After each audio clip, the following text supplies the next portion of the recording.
আসসালামু আলাইকুম ওয়া রাহমাতুল্লাহি ওয়া বারাকাতুহু। সম্মানিত দর্শক মণ্ডলী, আজকে আপনাদের সামনে আমি খুব গুরুত্বপূর্ণ একটি ভিডিও নিয়ে উপস্থিত হয়েছি। আশা করি এই ভিডিওটি আপনাদের অত্যন্ত কাজে আসবে, বিশেষ করে যারা বৈধ পন্থায় কোনো মানুষকে আপনার ভালোবাসায় আবদ্ধ করতে চাইতেছেন, চাই সে তাকে বিয়ে করার জন্য হোক অথবা কোনো মাতাপিতা তাদের সন্তানকে বাধ্য করার জন্য, সন্তান কথা শুনে না সন্তানদের জন্য, অথবা যে কোনো মানুষ পাড়ার প্রতিবেশী হোক, বৈধ পন্থায় যাকে আপনি ভালোবাসতে চান তার জন্য এই তদবিরটি, এই আমলটি আপনারা করতে পারেন। ঠিক আছে, অত্যন্ত ফজিলতপূর্ণ একটি আমল, আপনাদের অত্যন্ত কাজে আসবে।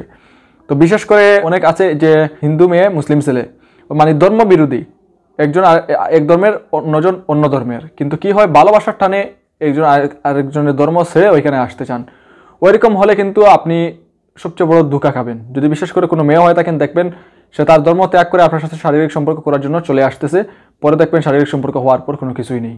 ঠিক আছে, ওইরকম কেস অনেক আসে। তো এটাও নবীজি সাল্লাল্লাহু আলাইহি ওয়াসাল্লামকে আল্লাহ তাআলা জানিয়ে দিয়েছেন, আপনাকে লাঠি চার্জ করার জন্য দেওয়া হয় নাই যে আপনি লাঠি চার্জ করে মানুষকে ইসলামের পথে আহ্বান করবেন, এরকম না। আপনি বুঝাবেন ইসলামের পথে, সে যদি আসে তাইলে আসলো। ভালোবাসার কারণে তার ধর্ম ত্যাগ করতেছে, বুঝছেন, সে ইসলামকে ভালোবেসে নয়, সে ভালোবাসার টানে, ভালোবাসাকে প্রাধান্য দিয়ে আপনার ধর্মকে সে কবুল করতেছে। সে যে আবার আপনার ধর্ম থেকে চলে যাবে না, এটা কি কোনো প্রমাণ আছে? এটা তো সে ধোঁকাবাজ, তার ধর্ম তার কাছে অনেক বড় হওয়ার কথা। ঠিক আছে, কিন্তু সে ভালোবাসার কাছে তার ধর্ম বিসর্জন করে দিচ্ছে। অবশ্যই তো ইন্নাদ দীনা ইনদাল্লাহিল ইসলাম, ইসলাম একমাত্র সঠিক ধর্ম, সেটা ঠিক আছে, আল্লাহ তাআলা নিজেই বলছেন। তো তারপরেও যদি একটা মানুষ তার ধর্মকে ছেড়ে দেয় ভালোবাসার জন্য, তাহলে ওই ভালোবাসা ছেড়ে দিয়ে আবার তার ধর্মে যাওয়া যে কঠিন বিষয় না, তার জন্য ইজি, একদম ইজি। ভালোবাসার কাছে ধর্ম যদি তার বড় না হইলো, তাহলে আপনাকে ছেড়েও সে যাবে। এর জন্য এটা অত্যন্ত সতর্কতার সহিত থাকবেন। আর বিশেষ করে এক ধর্মের হোক আর ভিন্ন ধর্মের হোক, যে কোনো ধর্মের হোক, যদি অবৈধ, এটা যেটা আপনার সামনে বলবো অবশ্যই সম্পূর্ণ বৈধ পন্থায় হতে হবে। অবৈধ কোনো লেশ মাত্রা থাকলে তো কাজ হবেই না। আর বিশেষ করে যারা বর্তমান প্রেম আর ভালোবাসা বেশিরভাগ হচ্ছে আপনার 99% অবৈধ।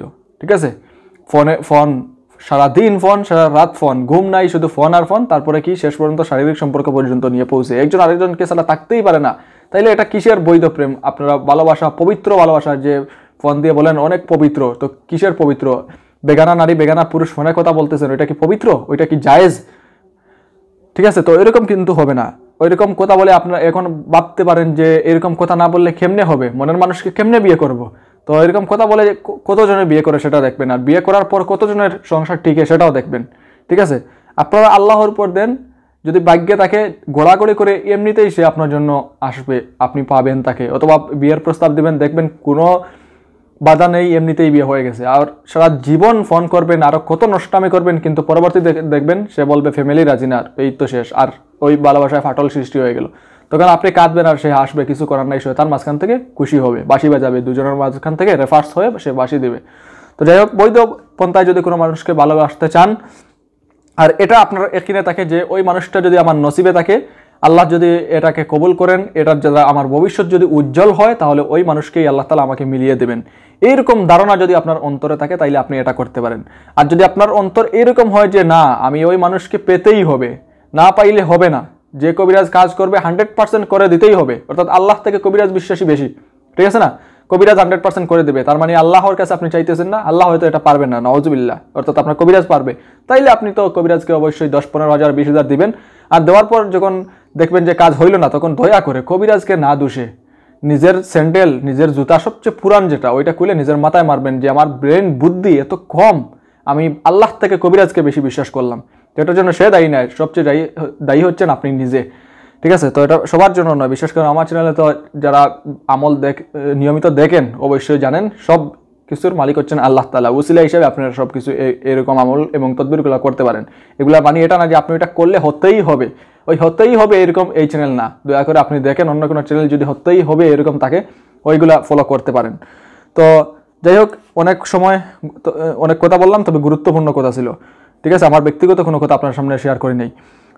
যে কোনো ব্যক্তি কোনো মানুষকে যদি ভালোবাসায় আবদ্ধ করতে চায়, তাহলে সে ব্যক্তি 786 বার বিসমিল্লাহির রহমানির রহিম পাঠ করে প্রতিবার 1 গ্লাস পানিতে ফুঁ দিবে। অর্থাৎ একবার আপনি বিসমিল্লাহির রহমানির রহিম পাঠ করবেন, পানিতে ফুঁ দিবেন। ঠিক আছে, ওইটা আপনি যে কোনো দিন, যে কোনো বার, যে কোনো সময় আপনি করতে পারেন, এটার জন্য কোনো সময়সীমা নেই। ঠিক আছে, একবার পরে পানিতে একবার ফুঁ দিবেন, আবার পরে পানিতে আবার ফুঁ দিবেন, ওইভাবে আপনি 786 বার পাঠ করবেন। তারপরে ওই পানি যাকে মহব্বত করবে তাকে পান করাবে, আল্লাহর রহমতে উভয়ের মধ্যে ভালোবাসা সৃষ্টি হয়ে যাবে। ঠিক আছে, এখন যদি ওই ব্যক্তি আপনার দূরে হয়ে থাকে তাহলে এইরকম আমি বলি ওই অন্য কোনো মানুষকে ওই মানুষের নিয়তে আপনি পান করাই দিবেন। ইনশাল্লাহ আপনার যাকে পান করাইবেন, যার নিয়তে যাকে পান করাইবেন ওই ব্যক্তি আপনার জন্য কল্যাণকর যদি হয় তাহলে অবশ্যই তার মধ্যে আপনার ভালোবাসা হবে। ঠিক আছে, তো অবশ্যই এটা মা বাবা যদি কোনো সন্তানদের জন্য করেন তাহলে এটা কোনো সমস্যা নেই, সাথে সাথে তো আপনারা পান করাইতে পারবেন। আর বিদেশে থাকলে অন্য কোনো সন্তানকে যদি আপনি পান করান আপনার প্রবাসী সন্তানেরকে উদ্দেশ্য করে তাহলেও হবে, অথবা যদি কোনো স্ত্রী তার প্রবাসী স্বামীর জন্য পান করান তাহলে যে কোনো মানুষকে আপনি পান করাইতে পারেন আপনার স্বামীর উদ্দেশ্যে, ইনশাল্লাহ আপনার স্বামী আপনার বাধ্য হবে। অথবা যদি স্ত্রীও বাধ্য হয়ে থাকে আর বাপের বাড়িতে চলে যায়, বিশেষ করে অনেকেই বলেন যে ছোট্ট বাচ্চা রেখে বাপের বাড়িতে চলে গেছে, কি যে মা।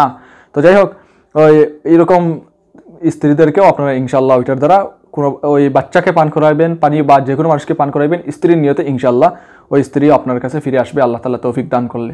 তো যাই হোক, আজকের ভিডিও এই পর্যন্ত। পরবর্তী ভিডিও দেখার আমন্ত্রণ জানিয়ে বিদায় নিলাম। সবাই ভালো থাকুন, সুস্থ থাকুন। আসসালামু আলাইকুম ওয়া রাহমাতুল্লাহি ওয়া বারাকাতুহু।